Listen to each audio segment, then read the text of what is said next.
Each year in this country, there are over 80,000 serious workplace fires that are reported. That equates to 4 fires per day in every state. I can tell you that working for a company that maintains over 100,000 fire extinguishers every year, that reported figure is low. The truth is, we simply don't know how many fires are prevented by the proper use of a fire extinguisher. Most companies do not report fires that are extinguished by an extinguisher. They simply clean the mess up and they go about their business. The U.S. has one of the highest fire death rates in the industrialized world. I was shocked to hear that. With all this training, all this technology, and all this infrastructure, how can we be so high? I've come to find that in the U.S., we have become complacent about fire. Each year, fire kills more Americans than all natural disasters combined. That is more than hurricanes, tornadoes, floods, and earthquakes. Add them all up, and fire is still more. Fire is the 3rd leading cause of accidental death in the home, and there are about 1.5 million fires that are reported each year in this country. But keep in mind, not all fires are reported. Fire can double in size every minute. I repeat, fire can double in size every minute. They can be fully involved in 15 minutes, and 90% of all 911 fire-related response times are under 11 minutes. That's according to Homeland Security. Now, we're not talking about using a fire extinguisher at this point. Fire extinguishers were not designed to fight fires at this stage. They were designed to help you in the first minute of the incipient stage. According to the National Fire Protection Association, fire extinguishers are required inside of publicly occupied buildings for the protection of the building and its occupants. They were placed there for your protection in the event that you needed to use the extinguisher to get out. Defend yourself in a position until help arrives, or extinguish somebody who is on fire. OSHA requires employees to know how to use a fire extinguisher when fire extinguishers have been provided in the workplace for its employees. Not by the employer, but by local and state fire codes. You must also provide them with the necessary training for incipient stage fires.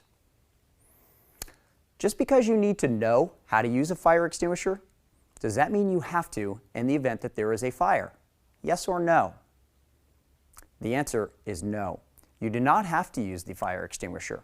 It's important that you know how to use it, but you're not required to use it in the event that there is a workplace fire. So the protocol for this is called fight or flight. And fight or flight is simply this. In the event that we find ourselves in a situation where there is a fire, you can either choose to use the extinguisher or you can choose to get out. Under the fight or flight protocol, you need to yell the word fire. You pull the building fire alarm, you call 911, and you head for your nearest exit. We have been practicing this safety procedure since kindergarten. From kindergarten all the way through our college years, we have been taught to evacuate when we hear a fire alarm. In every one of those fire drills, we have a liaison stand up and tell us to follow them, and they'll lead us to safety and remind us how we should behave during this fire drill. The problem with this drill is that when people are faced with a real-life fire situation, they're looking for direction and counsel from someone in charge. Unfortunately, we typically do not have that person, and people begin to panic and go into the state of denial. My point is, if you're going to take flight, do so quickly. Do not wait for someone's instruction. If you choose to fight the fire, you need to follow the same safety protocol as flight. We need to yell the word fire, pull the building fire alarm, and call 911, and make sure that we are still able to get out ourselves. Once we have established that, and the fire department is on its way, and we're able to get out, we can assess the situation by asking ourselves a few questions. Is this an incipient stage fire? Which classification of fire is that? Is this the right size and type fire extinguisher? Is it charged? And do I know how to use this extinguisher? Once you have answered those questions, discharge the fire extinguisher on the fire in the 15 to 20 seconds with the hopes that you will extinguish it in 5 to 8 seconds. Once the extinguisher is empty or the fire is out, put it down, get out, and stay out. Now, I prefer this safety protocol over other methods because the empty extinguisher gives us a very definitive ending point. We could be taught early on that when the extinguisher is empty at that 20-second mark, we have to get out. In my opinion, people would be spending a lot less time trying to fight a fire by other means and putting their life at risk by staying inside too long. Everything that we've ever learned about firefighting was a technique that I call over-the-top training. Most likely, one of the first fires that you were taught to fight was a campfire in your own backyard.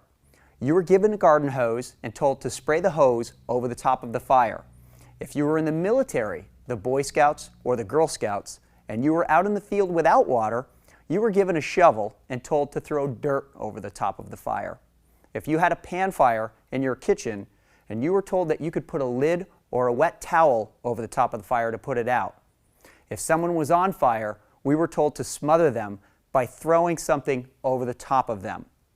Because of this early conditioning of over-the-top firefighting, people were unable to use the extinguisher properly. Fire extinguishers needed to be used at the base of the fire. In 1996, my wife and I bought our first home together.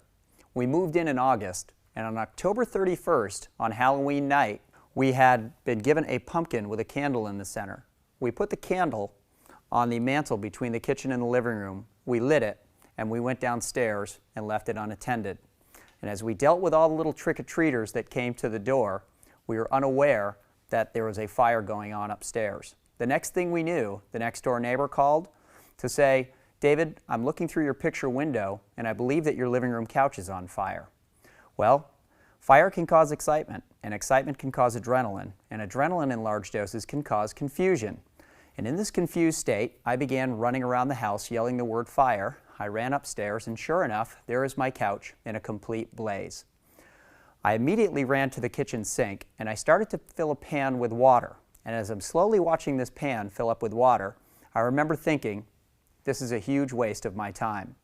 I shut the water off, and the next thing that popped into my head was a fire extinguisher. I ran downstairs as quickly as possible, looking for my fire extinguisher, and I found it on a bracket in a 2x4 stud in the furnace room.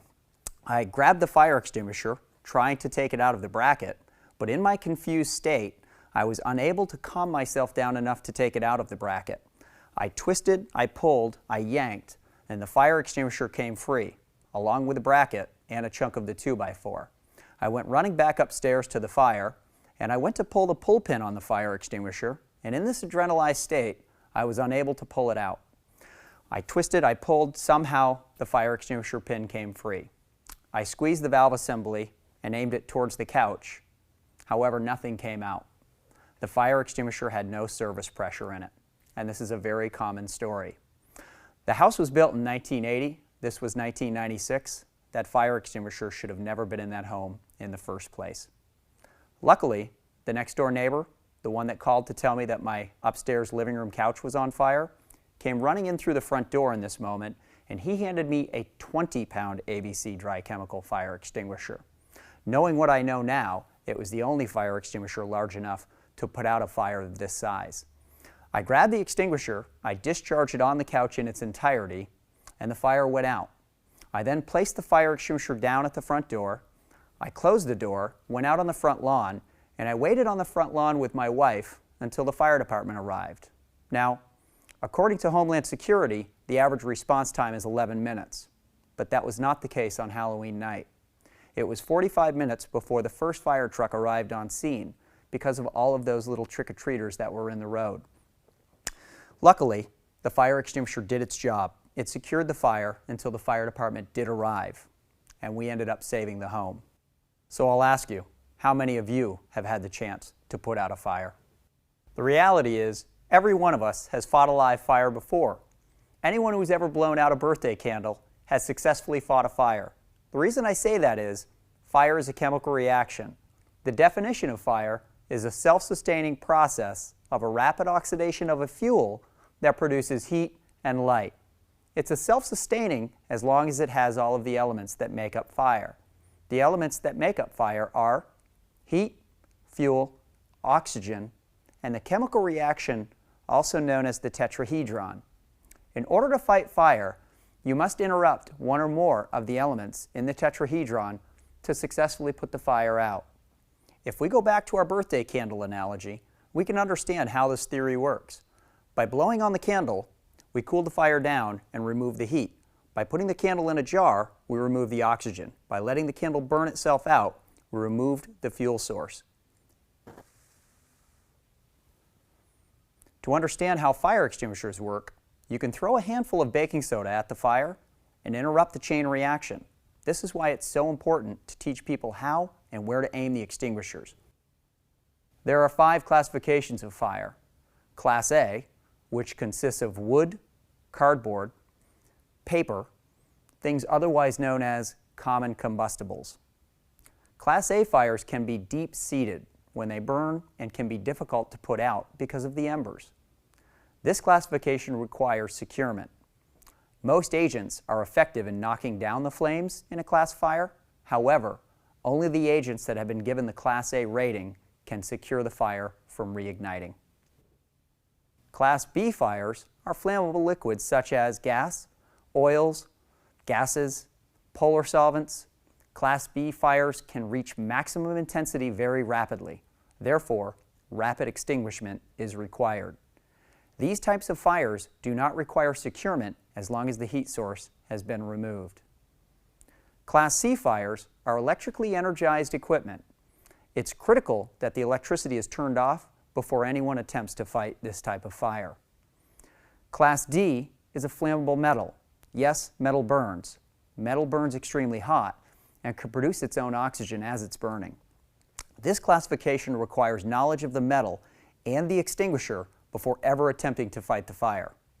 Selecting the wrong extinguisher on a Class D fire could result in an explosion. Firefighters have been injured, even killed by arriving on scene to car fires constructed with magnesium. This is why we teach our students, flight if you're unable to identify the class of fire. The last classification is Class K, animal fats, cooking oils, and greases. This classification is also one of the first fires that we were taught as children that needed to be handled differently. I also believe that this class of fire also has helped condition us to fight fire the wrong technique. If our parents were cooking grease on a stovetop, we were asked by our parents, if this catches on fire, don't do what? Most likely it was, don't throw water on the fire. What we were told we could do, we could put a lid on it, cover it with something, throw a wet towel over it, sprinkle salt or baking soda over the top. All of those methods were consistent with the over-the-top method we talked about earlier. In all of my years of instructing, I have never heard anyone tell me that they were instructed by their mom to go to the pantry, get the foam fire extinguisher out, discharge it from a safe distance, shut the burner off, call the fire department, and get out of the house. Ever.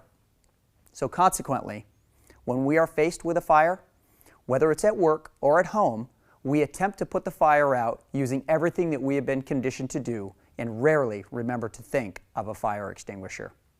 Now, people in this country are buying turkey fryers, and they're putting 3 gallons of cooking oil in this LP gas heated fryolator. And where are people placing them? In the garage, on the porch, on the deck, against the side of the house, and on the 3-season sunroom porch. When these babies catch on fire, the flames can be up to 15 feet high, and they can have a splash area outside of the unit up to 6 feet. Putting a lid on it is not an option. Sprinkling baking soda will not work. And grabbing the little extinguisher you have in your basement is usually not effective in extinguishing this type of fire. This classification received its own designation because of the environment it was used in. Restaurants were heating this fuel up to high temperatures in insulated commercial cooking equipment. Once the oil would catch fire, it was possible to extinguish. However, it was difficult to keep it from reigniting. NFPA recognized that this fire was similar to a Class A fire in terms of its need for securement after extinguishing. The best type of fire extinguisher for this type of fire is a K-class fire extinguisher.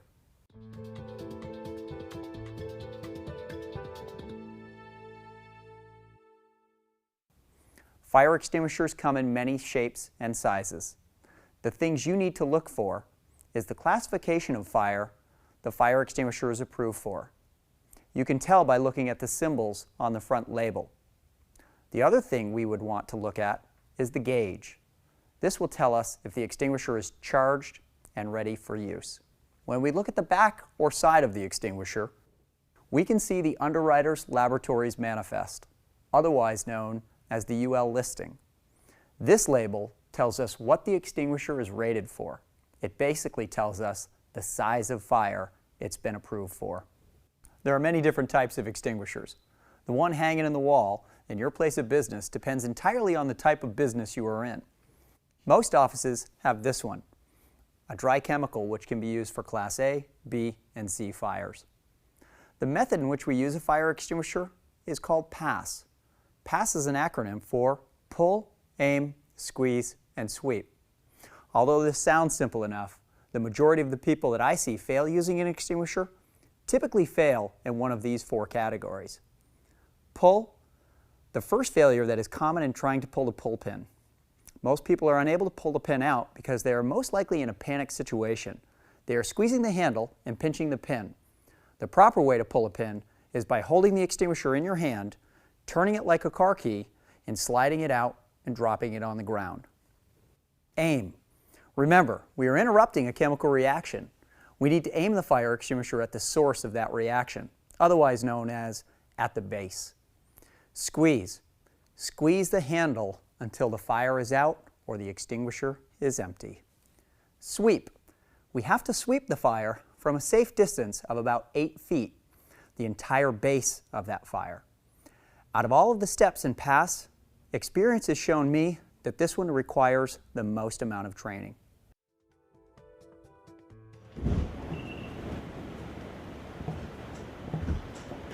Fire!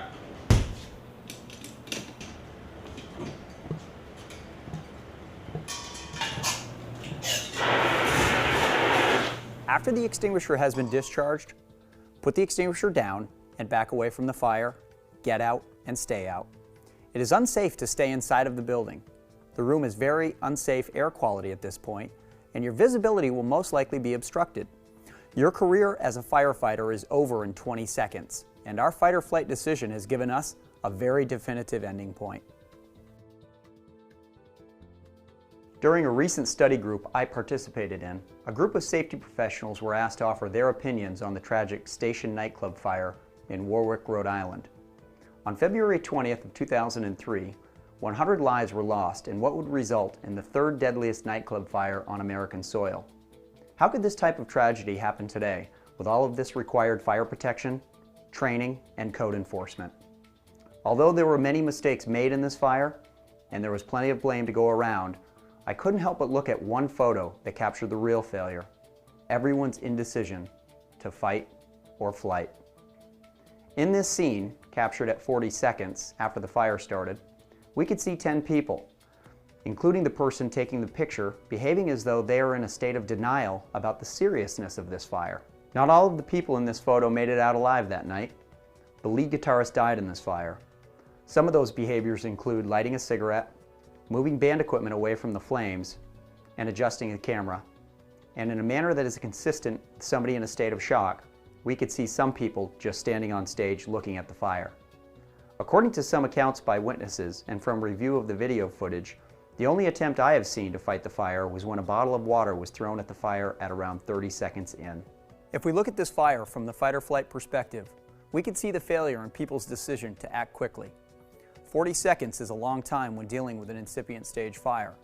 In our opinion, the owners of the bar had a responsibility to provide their employees with an emergency evacuation plan. That plan should have included evacuating the patrons, as well as instructing them on how to use a fire extinguisher. We know from the investigation that fire extinguishers were located inside of the club.